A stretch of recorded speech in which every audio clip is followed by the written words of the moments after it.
Bismillahirrahmanirrahim. Assalamualaikum warahmatullahi wabarakatuh. Pada perkuliahan Hukum Dagang Maritim kali ini, tema yang akan dibahas yaitu berkenaan dengan kapal sebagai objek jaminan utang. Pada dasarnya kapal sebagai objek jaminan utang merupakan bagian dari hukum dalam kegiatan jaminan utang. Dalam bisnis Indonesia ada beberapa lembaga jaminan utang. Yang pertama yaitu ada gadai dan fidusia, yang objek jaminan utangnya berupa benda bergerak, sementara benda tidak bergerak yang dijadikan objek sebagai jaminan utang itu diatur dalam hak tanggungan dan hipotek. Menurut Prof. Maryam Darus Badrul Zaman, yang disebut dengan jaminan adalah suatu tanggungan yang diberikan oleh seorang debitur dan atau pihak ketiga kepada kreditur untuk menjamin kewajibannya dalam suatu perikatan. Sedangkan menurut Hartono Hadi Suprapto, jaminan adalah sesuatu yang diberikan kepada kreditur untuk menimbulkan keyakinan bahwa debitur akan memenuhi kewajiban yang dapat dinilai dengan uang yang timbul dari suatu perikatan. Sementara dalam BW Burger Law Book atau dalam Kitab Undang-Undang Hukum Perdata, jaminan diatur dalam pasal 1131, yaitu bahwa segala barang-barang bergerak dan tak bergerak milik debitur, baik yang sudah ada maupun yang akan ada, menjadi jaminan untuk perikatan-perikatan perorangan debitur itu. Jaminan terdapat dua, yaitu ada jaminan perorangan atau Personlijke zekerheid dan jaminan kebendaan atau zakelijke zekerheid. Jaminan perorangan atau bortof atau personal guarantee merupakan jaminan berupa pernyataan kesanggupan yang diberikan oleh seorang pihak ketiga guna menjamin kewajiban-kewajiban debitur kepada kreditur apabila debitur cedera janji atau wan prestasi.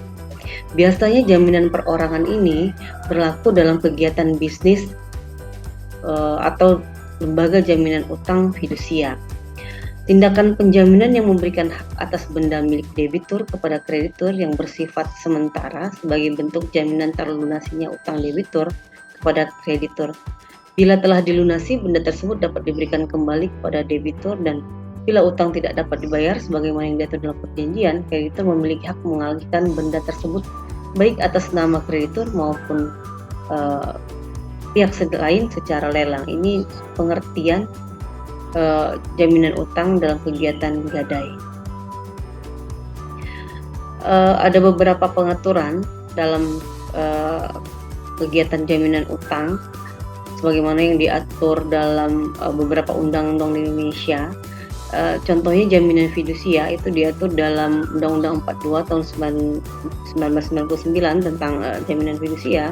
Sementara hak tanggungan diatur dalam Undang-Undang Nomor 4 tahun 1996 tentang hak tanggungan atas tanah beserta benda-benda yang berkaitan dengan tanah.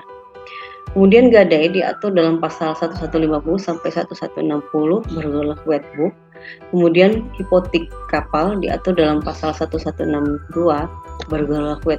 Kemudian resi gudang diatur dalam Undang-Undang Nomor 9 tahun 2006 tentang resi gudang sebagaimana diubah dengan Undang-Undang Nomor 9 tahun 2011. Hak tanggungan sendiri, objek jaminan utangnya yaitu berupa tanah dan benda-benda yang terkait dengan tanah sebagaimana yang diatur dalam Undang-Undang Nomor 5 tahun 1960 tentang Peraturan Dasar Pokok-pokok Agraria.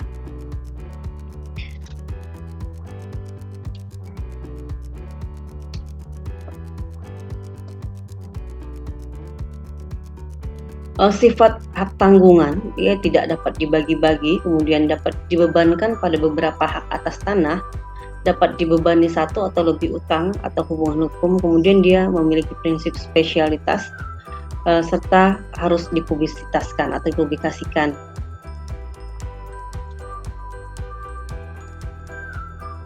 Objek hak tanggungan berupa hak milik, hak guna usaha, hak guna bangunan, hak pakai atas tanah negara, kemudian hak pakai atas tanah hak milik, kemudian hak atas tanah berikut bangunan, tanaman, dan hasil karya yang telah ada atau akan ada, pada satu kesatuan tanah tersebut.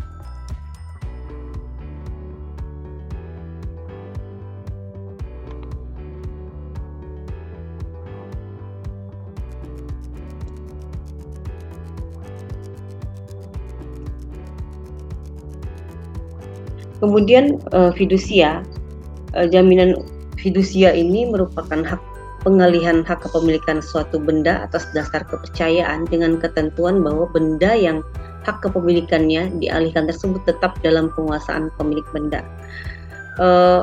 Objek yang dapat dijadikan jaminan utang dalam jaminan fidusia yaitu berupa benda berwujud maupun yang tidak berwujud, yang terdaftar maupun yang tidak terdaftar, yang bergerak maupun yang tak bergerak, yang tidak dapat dibebani hak tanggungan atau hipotek. Karena kalau hak tanggungan itu objeknya adalah tanah, sementara hipotek sejak lahirnya undang-undang hak tanggungan, maka yang menjadi objek jaminan utang dalam hipotek kapal dan pesawat terbang.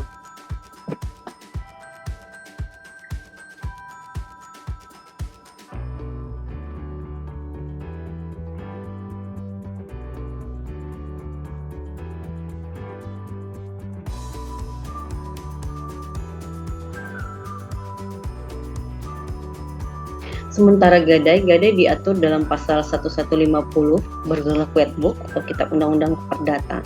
Yang dimaksud dengan gadai adalah suatu hak yang diperoleh kreditur atas suatu barang bergerak yang diserahkan kepadanya oleh kreditur atau oleh kuasanya sebagai jaminan atas utangnya, dan yang memberi wewenang kepada kreditur untuk mengambil pelunasan piutangnya dan barang itu dengan mendahului kreditur-kreditur lain dengan pengecualian biaya penjualan sebagai pelaksanaan putusan atas tuntutan mengenai pemilikan atau penguasaan dan biaya penyelatan barang itu yang dikeluarkan setelah barang itu sebagai gadai yang harus didahulukan.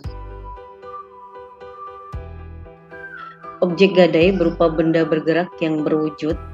Dalam gadai, seorang debitur yang mengikatkan diri dalam perjanjian gadai harus menyerahkan barang yang merupakan objek gadai kepada kreditur. Hak gadai hapus bila debitur tidak dapat melunasi utang ke penerima gadai atau pegadaian. Bila barang objek gadai hilang dalam kekuasaan lembaga gadai, pemegang gadai menuntut agar barang objek gadai kembali, dan bila gadai itu telah kembali, maka hak gadai itu dianggap tidak pernah hilang. Nah, yang paling utama dalam tema kali ini adalah hipotek kapal. Lembaga jaminan hipotek pada dasarnya sebelumnya diatur dalam BW, objeknya juga tanah, namun sejak lahirnya Undang-Undang Hak Tanggungan, objek jaminan utang hipotek hanya berupa kapal dan pesawat terbang. Yang menjadi kajian utama dalam video ajar ini atau dalam diskusi kali ini yaitu berkenaan dengan hipotek kapal. Hipotek diatur dalam pasal 1162 BW. Ya, ini merupakan suatu hak kebendaan atas barang tak bergerak yang dijadikan jaminan dalam pelunasan suatu perikatan. Sifat hipotek tidak dapat dibagi-bagi. Dia dapat diadakan atas semua barang tak bergerak yang terikat secara keseluruhan atas masing-masing dari barang-barang itu, dan atas setiap bagian dari barang-barang itu. Barang-barang tersebut tetap memikul beban meskipun barang-barang tersebut berpindah tangan kepada siapapun juga. Jadi perjanjian hipotek merupakan suatu bentuk jaminan khusus yaitu perjanjian yang diikuti perjanjian tersendiri yang merupakan tambahan aksesorir yang akan dikaitkan dengan perjanjian pokok.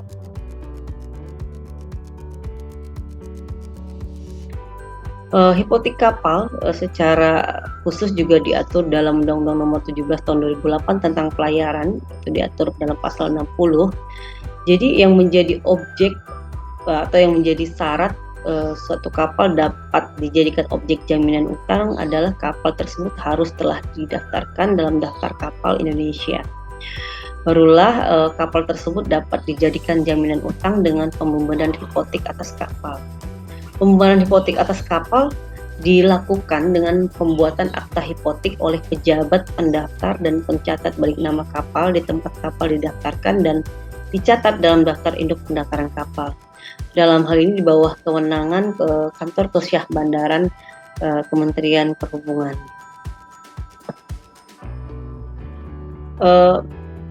Kemudian bahwa yang hipotek ini harus dibuatkan atau diterbitkan dalam satu gros akta hipotek yang diberikan kepada penerima hipotek. Gros akta hipotek mempunyai kekuatan eksekutorial yang sama dengan putusan pengadilan yang telah memperoleh kekuatan hukum yang tetap.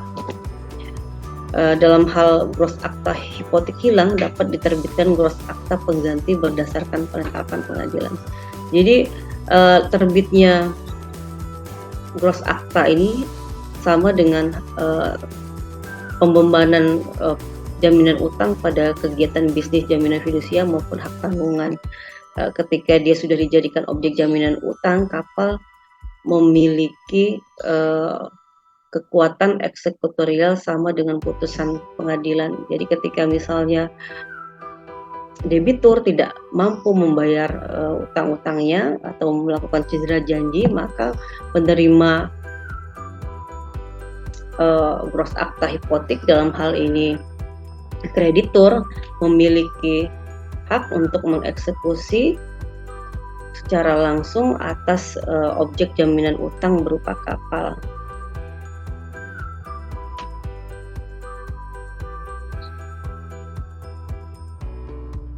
Jadi syarat kapal dalam BW atau dalam Undang-Undang Nomor ini memiliki ukuran 20 meter kubik.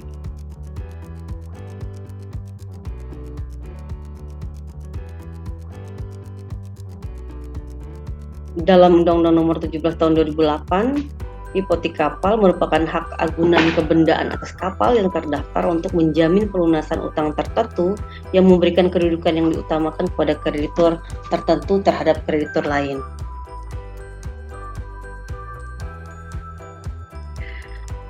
Kapal sebagai objek jaminan utang dalam hipotek kapal, kapal tersebut telah didaftar dalam daftar kapal Indonesia, kemudian harus bebankan hipotek atas kapal. Pembebanan hipotek atas kapal dilakukan dengan pembuatan akta hipotek oleh pejabat, pendaftar, dan pencatat balik nama. Kemudian akta hipotek diterbitkan satu gros akta. Selanjutnya gros akta hipotek memiliki kekuatan eksekutorial sebagai seperti sama atau sama dengan penetapan pengadilan.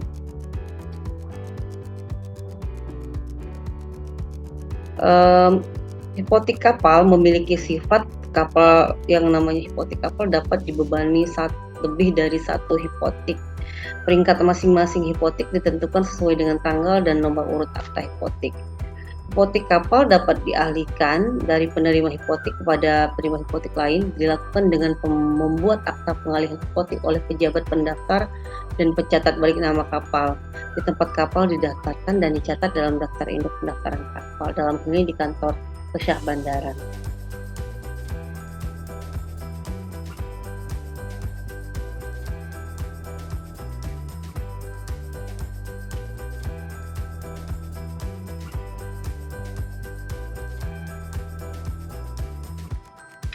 Sifat-sifat hipotek, dia bersifat memaksa dan absolut. Kemudian hipotek dapat beralih atau pindah tangankan. Hipotek dia bersifat individualitet, kemudian hipotek bersifat menyeluruh atau totalitet. Hipotek tidak dapat dipisahkan atau one split barhead. Kemudian hipotek berjenjang, ada prioritas yang satu atas lainnya. Hipotek wajib untuk diumumkan. Hipotek mengikuti bendanya atau droit de soie sebagaimana diatur dalam pasal 1136 dan 1198 Burgerlijk Wetboek. Kemudian bersifat mendahului atau droit de préférence. Hipotek juga bersifat jure in alinea atau yang terbatas. Berikut yang dapat kami sampaikan mengenai mata kuliah di bidang hukum dagang maritim yang mengangkat tema tentang kapal sebagai objek jaminan utang yang merupakan bagian dari kegiatan bisnis utang piutang, dan salah satu lembaga jaminan utang adalah hipotek kapal.